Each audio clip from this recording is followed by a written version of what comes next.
Okay, welcome. I am Dino the Ops Guy. Welcome to my production management course structured as a simulation in Stardew Valley. I have taught and managed operations on 3 continents. I have taught production management at the university level since 2010 and even in the corporate world before that. And the things that I found as I go around, whether it's consulting or being native or teaching and talking to people who have been doing the work uh, in my classroom, when I see them in my classrooms, 3 things really stand out more recently. One is most production managers that I run into are ill-equipped for the decisions that they have to make. They just don't have the knowledge that they need. The second thing I find is universities have pulled back from teaching what production managers need, focusing a lot more on supply chain and other things, but really staying away from the production side of things. And third, if you go to textbooks or web sources, what I find is they're either out of date or they highlight specific wins that really are taken out of context. So it really doesn't give a lot of insight on how to run production. So to combat that, to give people an option to understand how to run production, I want to offer a free interactive course that is easy to understand. And as much as I'm a practitioner and an educator, uh, I am also a gamer. So I've played Stardew Valley and like it, using it as a sandbox for different production issues that I'd like to try out or experiment with. So I'm now going to use it as basically as the course. So I'd love to take you to a factory where things are happening every day and you can see the decisions that really have to be made on a daily level rather than the decisions some professor wanted to show you. Um, but basically as they happen rather than a list of these are the things we're going to cover this term. It's like we're just going to cover anything that we need to run this production. Um, but if I took you to a factory, it would mean, getting everyone together and marshaling them and mustering, getting the right spot, the right time. It's probably dangerous. Would have to get probably work steel toe boots or whatever. This is better because this factory not only am I going to show you how things operate within the factory, but when we're done, you can go home and try it out yourself because you have the factory on your computer. So buckle up. I'm going to take you through a course in production management based on how it can be approached in Stardew Valley. So, once you've seen some things, you want to try them out, feel free to try them out in Stardew Valley or in your own production situation. So, we're going to take off from there. So, the first topic I gotta say is a bit of a subtle one uh, execution versus everything else. And I am really starting it, if we're going to sort of narrow the scope on this, the first day we're really going to talk about planning. But really, planning here is an allegory for management. You're always in this situation where, there are 2 parts going on. There is the planning versus the execution, or in business, we'll talk about project management versus the tasks, or strategy versus the tactics, or we'll talk about the system versus the operator. There's this sort of what is thought in sort of a pre-sense versus what has to be done when the rubber hits the road in the execution, right? So at the end of this day, the decision has to be made. And we want to consider the difference between sort of that 2 a.m. decision versus the 5 p.m. decision. I use that as sort of a parable or whatever. If I'm coming out of the bar at 2 a.m., there's not a lot of good decisions. The bar's already closed. I'm drunk. All my friends are gone. There's, there's a terrible decision. I don't want to drive home, but even all the other possibilities don't really work out all that well either. Whether it's walking a long distance or sleeping on the ground or whatever the case, there's no good decision that can come out of that 2 a.m. situation. However, if we had a 5 p.m. decision where we could, make arrangements with friends or figure out other options that we could have introduced that could have been introduced at 5 p.m. Well, that really opens it up so that we don't have to make that bad 2 a.m. decision. And I see sort of the execution being the 2 a.m. decision. They're going to do whatever they have to do given the situation they're in. And management being that 5 p.m. decision. How are we going to set them up to give them the best opportunity situation, right? So there's a bit of a rift here. Management really has this notion of, like, the front line that can't be trusted, right? So, whether it's, the classic agency problem, not agency as far as talent agencies or work agencies, labor agencies, but agencies from the standpoint that management wants the operator to do the best decision. There's no good way to understand what their intention is or that they're doing the best thing, right? So these developments typically are fueled by the inevitable shortcomings. I say the inevitable shortcomings. Let's say on the first day, the people doing the execution, the front line, they execute it perfectly, flawlessly. Everything's great. Everyone's happy. The second day, same thing, perfection. And then third and fourth, along the time somewhere, something happens where a harder decision has to be made, and people argue, well, that was the best decision we can make in management. Well, we expected more, etc. As soon as that happens, even if it was the best situation, there's this tension where management says we could have done better, and then they feel they should basically, put that blame on execution because they feel, as sort of the Monday morning quarterback, that they could have made a better decision, which wasn't necessarily possible at the time. Part of this comes from the rift that management does not want to add any frontline labor because they're really hard to, reverse that decision. Once you hire someone, it's really expensive to unhire them, if you will. So they try and get around it by, essentially use indirect rather than direct labor by buying a bigger IT system or hiring more experienced managers for planning. And then when it comes down to is, well, if they've already spent that money, they're expecting a return on that money. So then again, the finger gets pointed back to the front line saying, well, we've already worked on these people. Now it's your turn, kind of thing. So the only productive way forward really is communication and getting together and working out what's that better 5 p.m. decision so that we can have the best 2 a.m. decision. And that really comes from both sides. So we want to do that here. We're going to run the first day of Stardew Valley. I've picked basically, it's a random. I don't know what's going to happen in the game. Every time I start it, it's a new situation, new game. So kind of like a regular factory from the standpoint that I know, categorically what's going to happen in the factory. I know what the different areas are, but I don't know where things are going to be located. Every day is going to be a little different, and we're going to have to deal with those differences on a regular basis. But we want to give instruction to the avatar, who's going to make these decisions. So what we want them to do is, really, we know there's money in planting and growing stuff in Stardew Valley. That's kind of the nature of the farm game. And we want them to plant, well, as much as they can, really. So we know we get 15 parsnip seeds to start. We want Av to plant those 15. We also want them to spend the 500 gold. I don't know what the currency is, but G. Um, Basically on 2 cauliflower seeds and then the balance on parsnip seeds because they give us a quick return. So that gives us 15 free plus 17 bought, 32 parsnip seeds and 2 cauliflower seeds. Likewise, we want to make a chest because we don't have a lot of room in our inventory. It's just a hotbar. So if we had a chest, we could store stuff in. But the chest is going to take 50 wood. So we want them to break, 50 branches to at least to get that 50 wood. And then they make the chest, and then we have a place to store.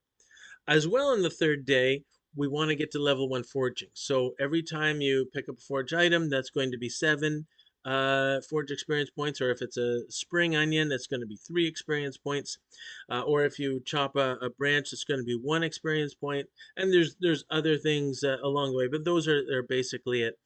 So if we can add up to 100 experience points, then we get level 1 foraging, and that helps us on the energy side because that opens up a recipe that we can make our own food, and we don't rely just on the spring onions or just on edible forage items. So we want to do that.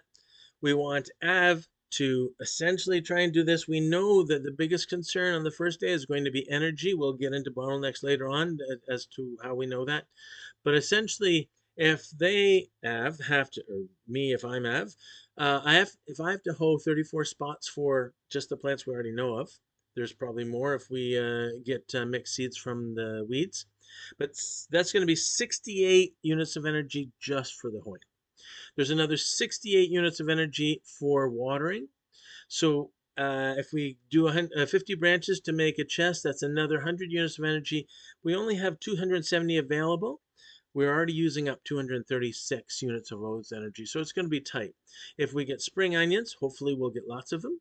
Then each one will give us another 13 points if we eat them. Great. So that's nice to have. We can also we it doesn't work really for the strategy, but if we need to, we can eat some forage items, whether it's dandelion or leek, etc., whatever the case, to get more energy. But that's going to be a big concern. Keeping the energy high enough, the level right, is going to be concerned. So anytime Av wants to chop wood or hoe ground or water a plot, they got to be careful that they're not using any extra energy by hitting the wrong spot or missing or whatever the case. So hopefully we'll get that all to work out. We have a lot of faith in Av. Av's a good guy. I've met Av before. So, and I've said before that the problem with planning and execution is they keep pointing fingers. I'm not going to point fingers at Av. You're probably going to figure out why. But I'm going to turn it over right now to Av. So we're going to have just a grand old time. Okay, welcome to the factory portion, essentially the factory tour. I'm Ava, or Av, and I'm from Atar Farms.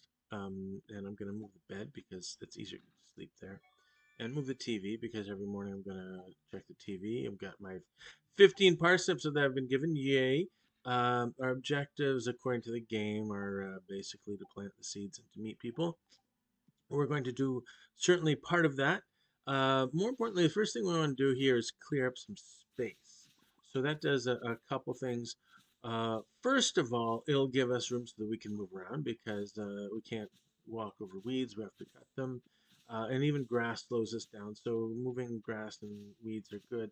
Second, the weeds are going to, if we cut them, you see the fiber that sort of pops up. There's some value in the fiber, not a lot of value, but we'll take that. But it also can give up some seeds, some mixed seeds, which we can plant. There's some benefit to that for sure. Oh, there's a mixed seed. There we go.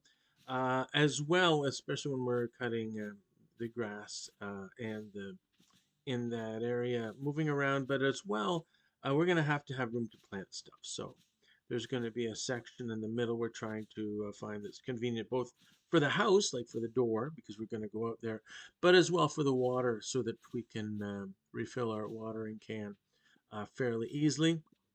So we're just sort of making room here now, trying to collect seeds, trying to collect some fiber. Again, fiber being less valuable. We're not going to necessarily try and get every one.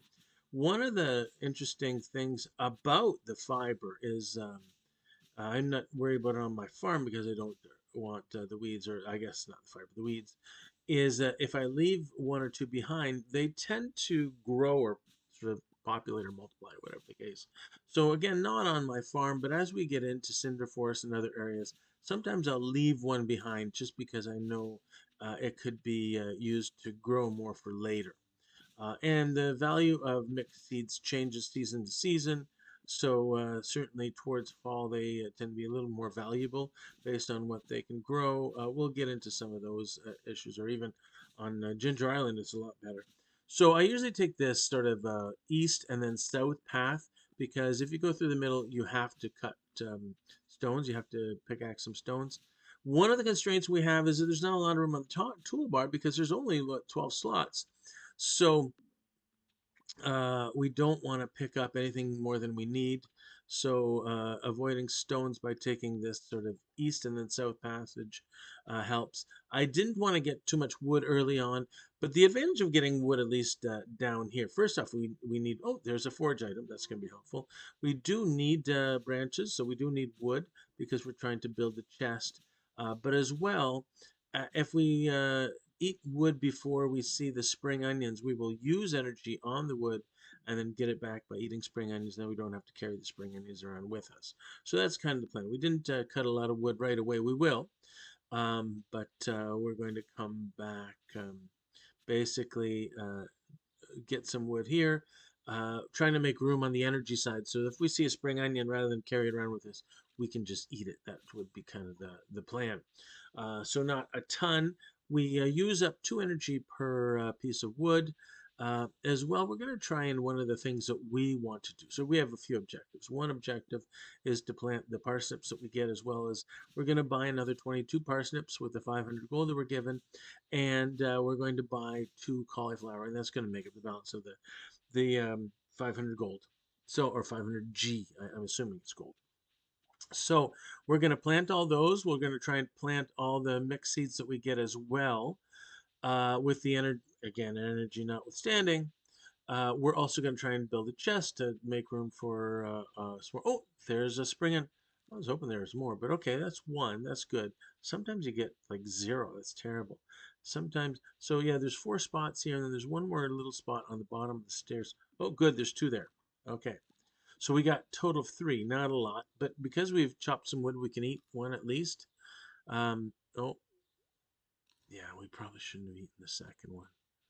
That was sort of a reaction.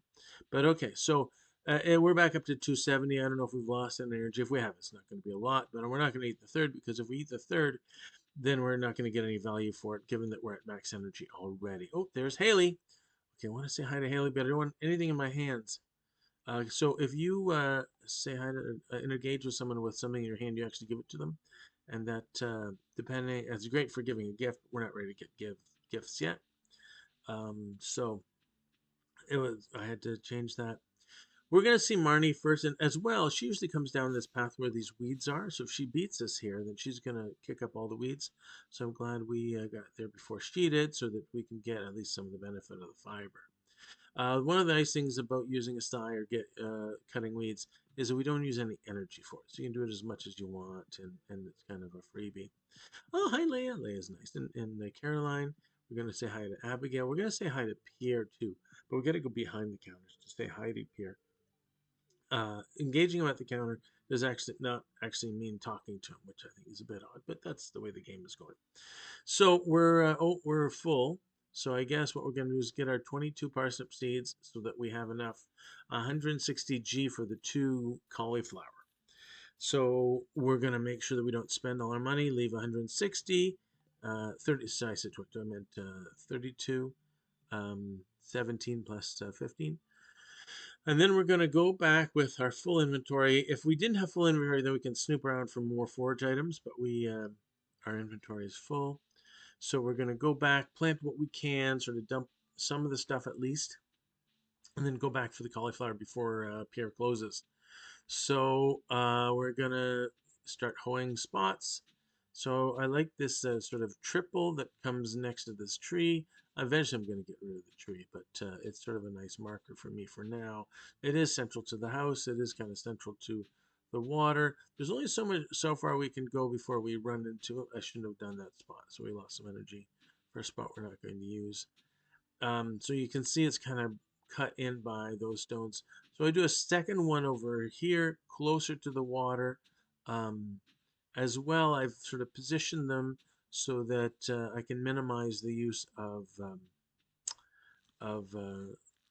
scarecrow as I needed. I didn't use the first 2 spots there because I'm going to put my cauliflower there. It doesn't really matter where the cauliflower goes, as all plant spots are kind of all plant spots. But I do want to know where the cauliflower goes so I don't end up losing. If I lose a spot to the crow, I know for sure whether it's cauliflower or not. We can dump the fiber. We don't want to sell the clay. We want that for later. So we're just going to leave it there. We've used some energy. We're going to eat the spring onion, and that's going to leave us 3 spots so we can buy the cauliflower and maybe even look for, like up here, sometimes we'll see some forage items, either in this bottom area or just behind the bus there. No forage items this time, but we can also check up in this little park here, going up. Now, again, we're going to try and grab weeds where we can, but we want to try and leave 1 or 2 behind because they tend to multiply and give us some chance for mixed seeds later on in different seasons. So yeah, okay. So this little corral thing, sometimes in this fenced-in area, sometimes there's a stone in front. I don't do it on the first day. I want to keep the bottom. Oh, I was trying to keep the bottom left corner, but I don't think that worked. I think we end up getting hard to tell with that fence post, but I think we end up getting them all. So we won't be able to go back to that one anytime soon, necessarily go in. Oh, I was hoping there's new people, but there's no new people. We're going to get the 2 cauliflowers so we can plant those. We still have a slot, so we're going to try and go and look around for forage items. It kind of important to get some. Oh, there's another one, daffodil, beautiful. And we're going to say hi to Penny. Given that we're already out and about, saying hi doesn't hurt so much. I wouldn't want to take too much time away, but as much as we can easily sort of pick off some people, Granny, hi Granny, that we can say hi to without too much disruption. Oh, there's Elliot, and if we're going to go down this far to say hi to Elliot, hi Elliot. We're going to might as well check the beach out. I don't think I've ever seen. Oh, there's the mayor. I don't think I've ever seen anything on the beach the first day, so I don't know why I check it out, but I do. Oh, there was actually a. Yeah, we're not going to get that right now, but there's a little one of those 3 finger things that we can go back for on another day. That usually has some, what they call it, artifact spot, but it's not always artifacts. See if there's anyone in the library. Just Gunther. He doesn't actually count as a person that we can talk to, ironically. Oh, yes. We're going to say hi to the blacksmith, but he's closed. Oh, and there's Shane. Might as well say hi to Shane. Yeah, he doesn't like many people. We can also check in this house with the old people. I shouldn't say the old people, but yep. There's George, and there's Granny. Hi, Granny. Oh, apparently we've already said hi to Granny before because it doesn't let us say hi again today. And their grandson, Alex. Hi, Alex. He likes looking for that dog that's never there. So, oh, and Harvey, might as well say hi to Harvey. There we go. Nice. Okay, so now we're going to go back. We're going to plant the cauliflower. We may have gotten enough energy net from the spring onions that we can plant the 5 other seeds, but I don't want to jump the gun on that if I can help it. Okay, there's the 2 cauliflower. Let's start planting some of those other seeds just to see. We got an opportunity here.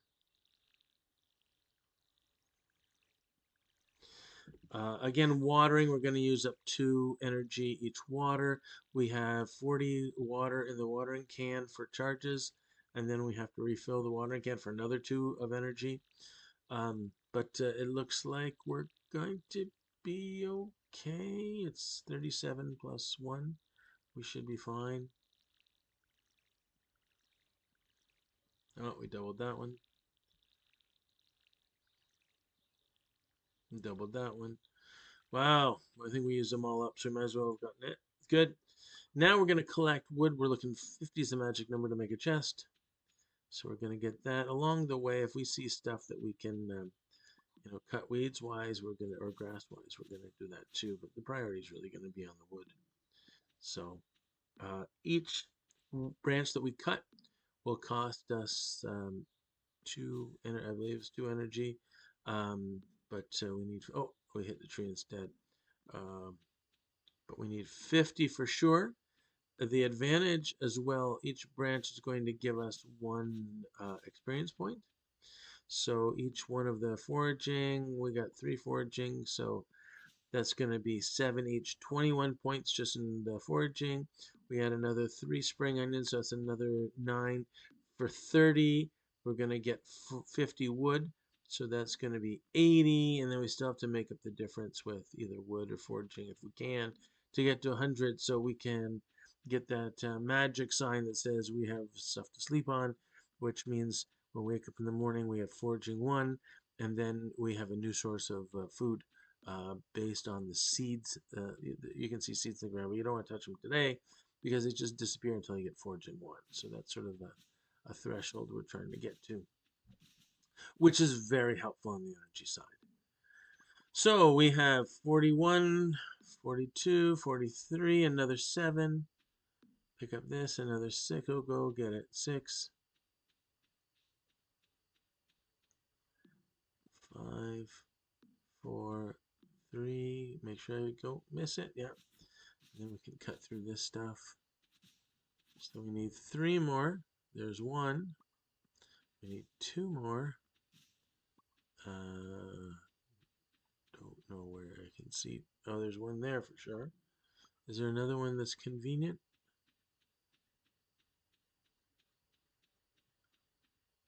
Oh, can't get through. I betcha. Yeah, we can use the sign on that. Okay, we got 50. Yay! That's much rejoicing. We're going to use those 50 to make a chest, and then we can store stuff in the chest, and we know it's going to be there next time we come, which is quite valuable. We're still, I don't know any way to check how many experience point we have. If someone does know, they can let me know, but I don't think there is a way in game that you can check your experience points. I mean, you could sort of, keep track of each one, but I usually lose track pretty early. So we still have the 5 seeds, but I don't want to plant those because we don't get any foraging experience for planting or watering. Um, but we do get foraging experience from cutting wood and picking up forage items. So let's go see if we can find some forage items. That would help a lot. If it's early enough, yeah, it's already 11 o'clock. If it's early, if it's more 11, then we can even go in and see Linus. He's the guy who sleeps in the tent behind up here. But after 11 o'clock, he's in bed, so you can't really wake him and say hi. That'd be rude. 1 more forage item. Yay! Up around this corner, sometimes there is some, but we'll also see the guys work. Oh, there's one. A little bit of leak. There's people working, or the 1 man working on the mines. Towards the end of the week, we'll be able to get in there once they get through that pile of rock. I do not see any other. We kind of went down into the park, and this is a faster way home, so we're going to try and get home.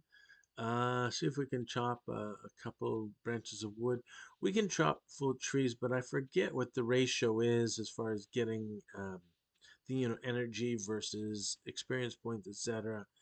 So for the first day, especially since we don't get any seed advantage from the trees if we chop them, I find it's just simply easier to focus on the branches and on forage items. So, oh, you've got some new ideas to sleep on. That's what we were looking for. Now that we've gotten that, let's try and use what little energy we have left to plant whatever seeds we have, because we have those mixed seeds. The first mixed seed we got in the daylight, you can kind of tell it was another cauliflower, which is good. But there, I think the first one's parsnip. I can't see the second one; it's not bright enough. Okay, let's get in there, and then let's drop them and water them. Yeah, they're a bit dark to tell what's going on. So based on the seed pattern, you can tell. And we're just going to run to bed. Normally we could try maybe to put stuff away in the chest, but I didn't want to lose any energy because the later you go to bed after midnight, it messes with your energy recovery sometimes. So, okay. Okay, we're back. Thanks, Av. Great work. Man, that Av, he's a looker, isn't he? But yeah, so just coming back, when we look back at the planning that we did, I think it was pretty clear that we laid stuff out. We right off the bat, we ended up with only 3 spring onions. We were hoping for more, but 3 is good. And then we ate 2 of them right off the bat. We probably didn't need the second one, given that we hadn't chopped a lot of wood at that point. But it all worked out. That was awesome. And we took kind of a detour, but in the detour, we started meeting other people. So that's cool. Part of the objective of the game is to meet some of the people. But from a Stardew Valley standpoint, I think we have a good start, a really good basis. From a planning communication standpoint, I think we had the right level of interaction. Again, maybe a little more about if you didn't have enough energy, which forage item should you eat, given that we only had 3 spring onions. And sometimes we didn't get any spring onions on the first day, and that kind of caused a problem. But this one worked out well. So I'm hoping there's some illustrative learning there. We're going to continue kind of along this. Day 2, day 3, maybe not hit every day. Some of the days, certainly the festival days are a bit boring. We may skip over those, but essentially working through Every time we get it to a situation where some production management explanation might make sense, that's what Dino the Ops guy is all about, explaining the stuff. So next episode, we're going to focus a lot more on strategy, the notion of where are we taking this boat, because there's a whole bunch of different decisions that we made, and we got to only make one set of decisions. So I'm hoping you enjoyed that. Dino the Ops guy signing off for episode 1, and hopefully we'll see you in episode 2. Thanks.